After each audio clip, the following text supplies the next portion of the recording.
તો આ સાથે જ મહત્વપૂર્ણ સમાચાર મળી રહ્યા છે। દિલ્હીમાં પ્રધાનમંત્રી નરેન્દ્ર મોદીની અધ્યક્ષતામાં સર્વપક્ષીય બેઠક મળી હતી। જમ્મુ કાશ્મીરના નેતાઓ તેમાં સામેલ થયા હતા। આ બેઠક પૂર્ણ થઈ ગઈ છે। આ સમાચાર પ્રાપ્ત થઈ રહ્યા છે।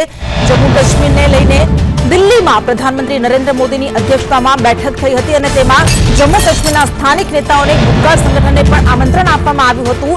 प्रधानमंत्री आवास से कुल 8 पार्टी 14 नेताओं हाजर रहा था। आ बैठक पूर्ण थई गई है। अंगे વધુ विगत साथे सहयोगी अजय यादव अपनी साथे जोड़ाई गया है। अजय, काफी अहम मानी जा रही थी ये बैठक, क्या कुछ चर्चाएं हुई है, कुछ सामने आया है?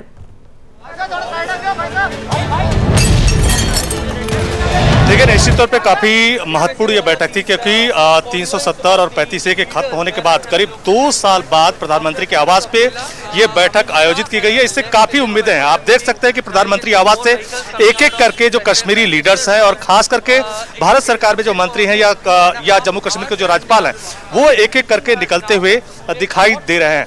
करीब 3.5 घंटे तक ये बैठक चली है और 3.5 घंटे की बैठक में क्या कुछ नतीजा निकला है ये अभी बाद में पता चलेगा। लेकिन जम्मू कश्मीर के नेताओं, आप जब सामने देख सकते हैं कि रविंद्र रैना जो कि जम्मू कश्मीर इकाई में जम्मू कश्मीर के प्रदेश अध्यक्ष है भारतीय जनता पार्टी की तरफ से, हाथ हिला करके मीडिया का अभिवादन करते हुए, यानी कह सकते हैं कि आज जो बैठक हुई है उसमें काफी संजीदे माहौल में पूरी बातचीत हुई है। लेकिन ये जरूर है कि इस बैठक से पहले नेताओं की तरफ से जो अलग अलग बातें रखी जा रही थी, निश्चित तौर पे नेताओं के जो विचार थे वही बातें प्रधानमंत्री के सामने रखी गई होंगी। जैसा कि आपको याद होगा कि इस बातचीत से पहले महबूबा मुफ्ती ने कहा था कि अगर जम्मू कश्मीर पे बातचीत होती है तो ऐसे में पाकिस्तान को भी शामिल किया जाना चाहिए। लेकिन इसी बात का कहीं न कहीं दिल्ली में आकर के फारूक अब्दुल्ला के द्वारा असहमति जताई गई और उन्होंने कहा कि हम वतन के साथ हैं और किसी भी सूरत में जो महबूबा का बयान है, उनका निजी बयान है, हम उसके साथ नहीं है। जबकि दूसरी पार्टियों के जो लीडर हैं उनका कहना था कि जम्मू कश्मीर का जो अपना रोल है या कह सकते हैं कि एक राज्य का जो स्टेटस है उसको बहाल होना चाहिए, यानी रीस्टोर होना चाहिए। ऐसी बात पैंथर्स पार्टी की तरफ से भी की गई थी।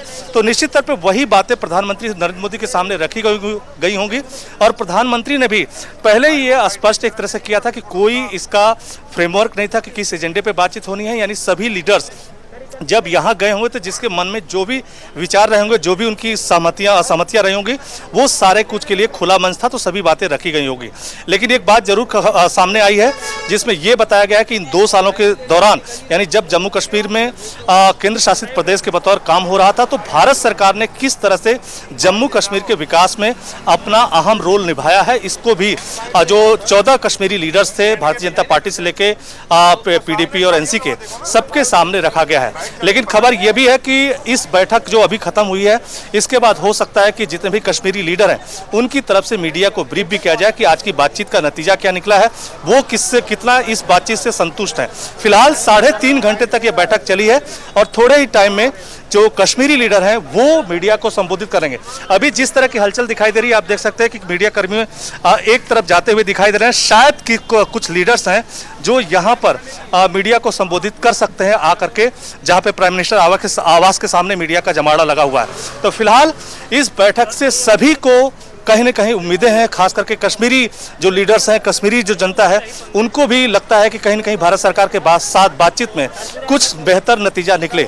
वहीं भारत की जनता भी इस बातचीत को काफ़ी सकारात्मक तरीके से देख रही है और साथ ही साथ ये भी जानना चाहती है कि प्रधानमंत्री के साथ खास करके 370 और 35 खत्म होने के बाद अब किस दिशा में कश्मीर बढ़ता हुआ दिखाई देगा, वो भी जानने की कहीं न कहीं सबके मन में इच्छा है। तो फिलहाल 3.5 घंटे के बाद ये बैठक खत्म हो गई है।